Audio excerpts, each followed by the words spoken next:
नमस्कार दोस्तों, आपका बहुत बहुत स्वागत है मेरे इस यूट्यूब चैनल पे। तो दोस्तों, आज मैं आप लोगों के लिए एक वीडियो लेकर आया हूँ जिसमें मैं आप लोगों के लिए ऑप्टिक्स से इम्पोर्टेंट क्वेश्चन लेकर आया हूँ।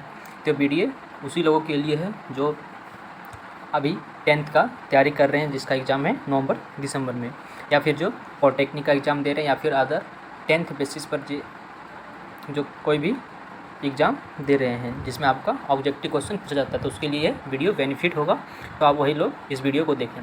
तो चलिए वीडियो को स्टार्ट करने से पहले सबसे पहले अगर आप मेरे चैनल पे नए आए हों तो चैनल को सब्सक्राइब कर लें और वीडियो को लाइक कर दें। तो चलिए वीडियो को स्टार्ट करते हैं। तो आज मैं आप लोगों के लिए इंपॉर्टेंट ऑब्जेक्टिव लेकर आया हूँ। वैसे तो ऑब्जेक्टिव आप प्रकाश का यानी ऑप्टिक्स का बहुत सारा पढ़े होंगे, या अगर किताब में लेंगे तो बहुत सारा ऑब्जेक्टिव दिया है, लेकिन उतना पढ़ने से कोई फ़ायदा नहीं है। मैं इम्पोर्टेंट छाट करके जो एनसीईआरटी में दिया है, या फिर प्रीवियस ईयर पूछा गया है, या फिर और कहीं पूछा गया, वो मैं लेकर आया हूँ जो पूछने का चांसेस है। तो चलिए मैं आपको दिखाता हूँ। तो मेरा पहला क्वेश्चन यहाँ पे क्या है,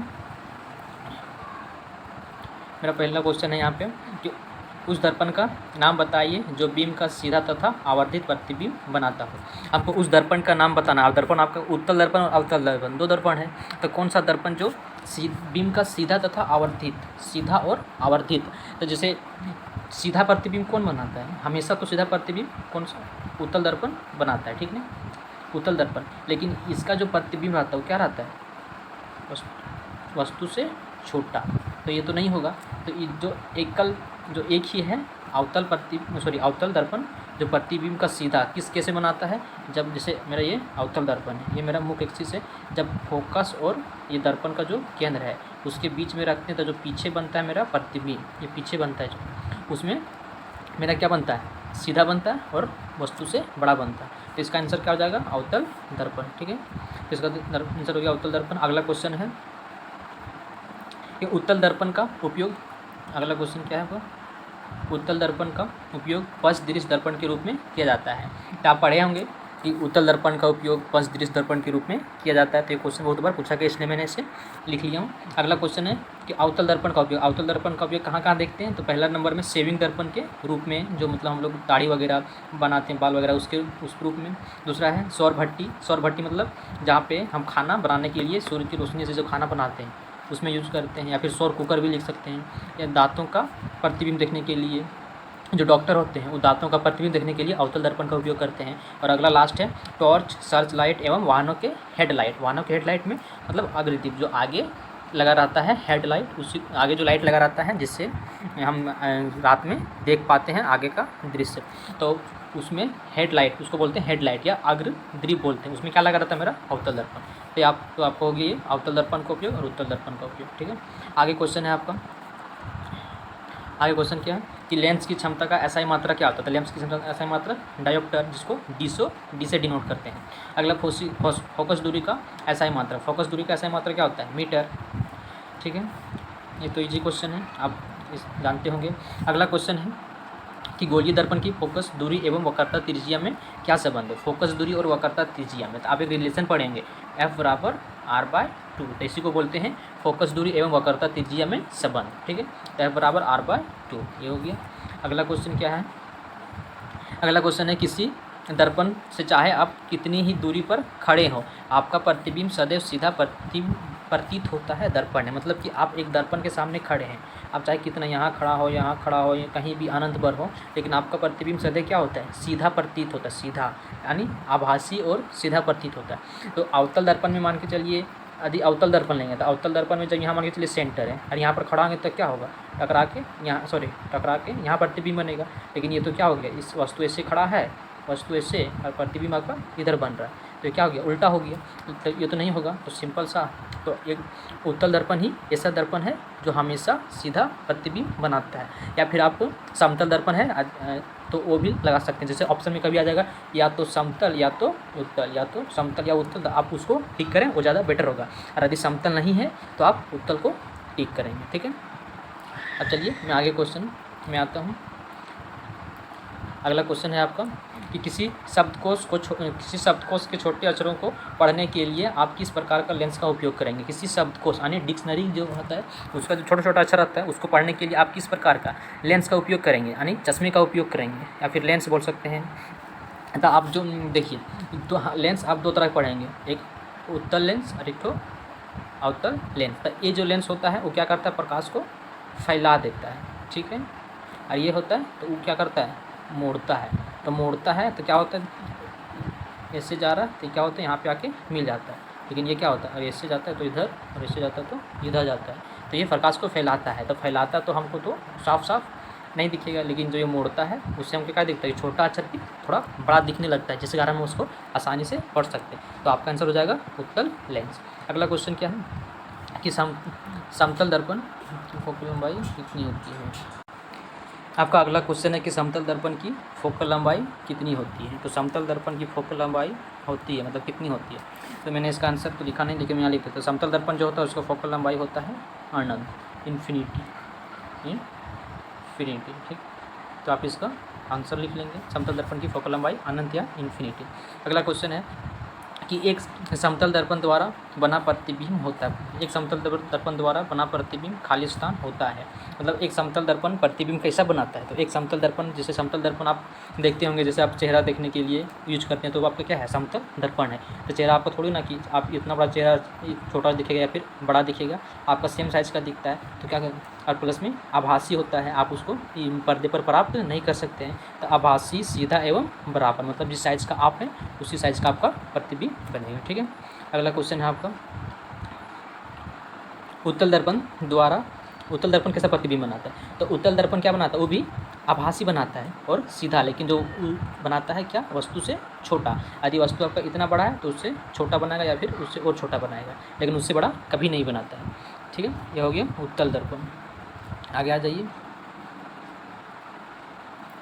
आगे है एक दर्पण की वक्रता केंद्र एवं ध्रुव से होकर जाने वाली रेखा को क्या कहते हैं। तो आपको पूछा गया, जैसे एक दर्पण है, मान लीजिए मैं ले लेता हूँ उत्तल दर्पण, इसका वक्रता केंद्र मान लेता हूँ यहाँ पे C है और ध्रुव में मान लेते हैं यहाँ पे P है। तो यहाँ से जो लाइन जाता है उसको क्या बोलते हैं, तो इसको बोलते हैं मुख्य अक्ष, या इसको इंग्लिश में बोलते हैं प्रिंसिपल एक्सिस, ठीक है।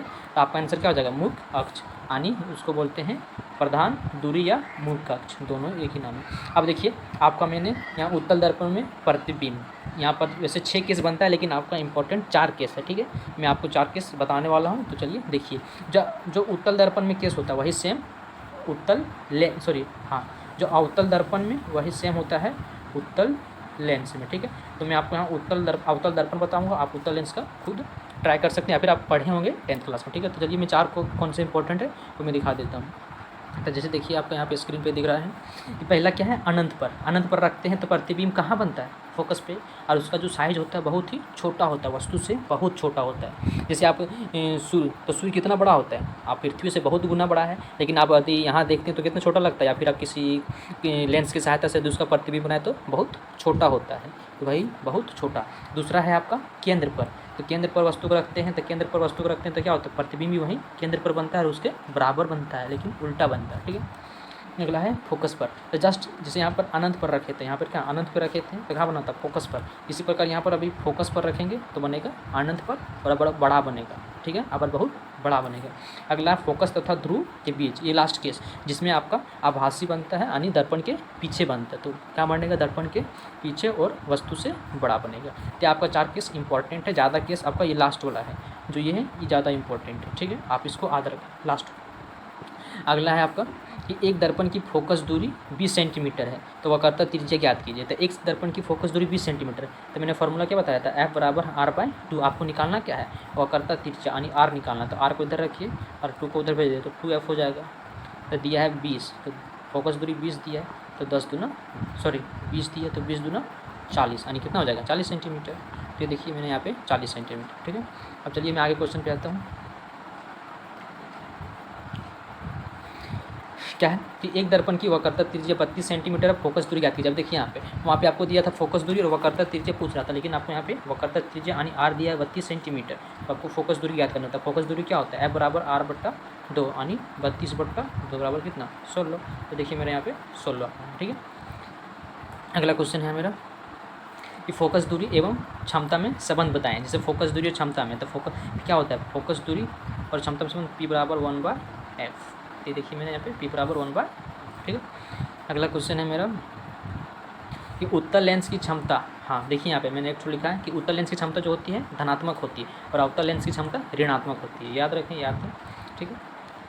अगला है किस नियम को स्नेल का नियम कहते हैं। तो आप पढ़े होंगे अपवर्तन का नियम, 2 नियम अपवर्तन का पढ़े होंगे। तो दूसरा जो नियम है उसको बोलते हैं स्नेल का नियम। तो अपवर्तन के दूसरे नियम को क्या कहते हैं, स्नेल का नियम। ये इंपॉर्टेंट है, ये पूछा जाता है। अगला क्वेश्चन है आपका, देखिए यहाँ पर देखिए मैंने क्या लिखा कि स्नेल का नियम, तो दूसरे नियम अपवर्तन के दूसरे नियम को स्नेल का नियम कहते हैं। स्नेल का नियम है क्या, तो स्नेल का नियम यही है कि साइन आई बटा साइन आर यानी आपतन कोण की जया बटा अपवर्तन कोण की जया का अनुपात स्थिर होता है, यानी स्थिरांक। और स्थिरांक वहाँ मानिए कांस्टेंट इसको बोलते हैं, तो वहाँ पर मान लीजिए इसको म्यू। तो यही होता है कि साइन आई बटा साइन आई बटा साइन आर बराबर म्यू होता है। तो ये मेरा हो गया स्नेल का नियम। अगला है कि निर्वात में प्रकाश की चाल। तो निर्वात में प्रकाश की चाल कितना होता है, 3 × 10⁸ मीटर पर सेकेंड, ठीक। ये थोड़ा याद करने वाली चीज़ है, आप इसको याद रखें। अगला मैंने यहाँ पर दर्पण सूत्र लिखा है, लेंस सूत्र, ये तो आप पढ़े होंगे, 1/v 1 + 1/u बराबर 1/f, 1/v - 1/u बराबर 1/f, ये तो हो गया। अगला क्वेश्चन है जब आपतन कोण 30 डिग्री हो तो परावर्तन कोण कितना होता है। आप एक चीज़ पढ़ेंगे, जैसे मान लीजिए मेरा लेंस है, ठीक है, एक सॉरी लेंस नहीं दर्पण है, यहाँ पर एक अभिलंब है, ठीक है, अभिलंब है। जब कोई आपतन कोण है, सॉरी ये मेरा आपतित किरण है, ये परावर्तित किरण है, तो जिस एंगल से आपतन कोण आता है उसी एंगल से परावर्तित किरण वापस जाता है, यानी जितना आपतन कोण होगा उतना ही परावर्तन कोण। या मेरा आपतन कोण कितना दिया 30 डिग्री, तो परावर्तन भी कितना होगा 30 डिग्री, ठीक है। आगे लास्ट क्वेश्चन क्या है मेरा कि जब कोई प्रकाश विरल माध्यम से सघन माध्यम में प्रवेश करती है। जैसे मेरा ये यहाँ पर एक मीडियम है विरल माध्यम और यहाँ है सघन माध्यम, ठीक है, और यहाँ मेरा अभिलंब है। तो जब कोई प्रकाश यहाँ से प्रवेश करता है तो क्या होता है कि ये मेरा विरल माध्यम से सघन माध्यम प्रवेश करता है। इसको जाना थे वैसे प्रकाश क्या करता है, सीधी रेखा में गमन करता है, इसको वैसे जाना चाहिए था, लेकिन जब विरल से सघन यानी जब घना से सॉरी विरल से सघन में आता है तो जाना चाहिए तो उसको सीधे, लेकिन क्या होता है ये विलंब की ओर मुड़ जाता है। यही उल्टा जब ऐसे मान लीजिए ये सघन है और ये विरल है, जब इसमें प्रवेश करता है तो क्या होता है इसको ऐसे जाना चाहिए था, लेकिन यह विलंब से दूर हट जाता है, ठीक है। तो ये 2 इंपॉर्टेंट केस याद रखें। और आपका यहाँ पे लास्ट क्वेश्चन देख लें, यहाँ पे क्या है कि गोलीय दर्पण की वृत्ताकार सीमा रेखा का व्यास, गोलीय दर्पण की वृत्ताकार सीमा रेखा का व्यास दर्पण का द्वारक कहलाता है। एक डिफिनेशन है, आप इसका द्वारक का डिफिनेशन पढ़े होंगे, ठीक है। अगला है सबसे ज़्यादा अपवर्तनांक। ये जैसे आपको दिया है अपवर्तनांक टेबल आपके एनसीईआरटी में दिया है, तो उसमें सबसे ज़्यादा है हीरा का, जिसका होता है 2.42, यहाँ पर 2.42 होता है, ठीक है। और सबसे कम होता है वायु का 1.003, याद रखें। अगला 2 मीटर फोकस दूरी वाले लेंस की क्षमता क्या होगी, यानी आपको फोकस दूरी दिया है एफ दिया है 2 मीटर, तो आपको पावर पूछा था, P बराबर क्या होता है 1/f, यानी 1/2 बराबर 0.5 डायोप्टर, ठीक है। तो आपका हो गया पावर, जैसे देखिए मैंने यहाँ पे निकाल दिया हूँ 0.5 डायोप्टर। तो आपका ये रहा प्रकाश से इम्पोर्टेंट क्वेश्चन। अगर वीडियो को आशा है आपको ये क्वेश्चन अच्छा लगा होगा। वैसे तो आप बहुत क्वेश्चन कर सकते हैं, लेकिन मेरे ख्याल से ये इम्पोर्टेंट है और ये आने के चांसेस ज़्यादा हैं। ज़्यादा पढ़ने का कोई फ़ायदा नहीं है, ये बिल्कुल पूरा एनसीईआरटी का मैंने निचोड़ करके रखा हूँ। तो यदि आपको वीडियो अच्छा लगा तो लाइक करें, शेयर करें, सब्सक्राइब करें। Thank you.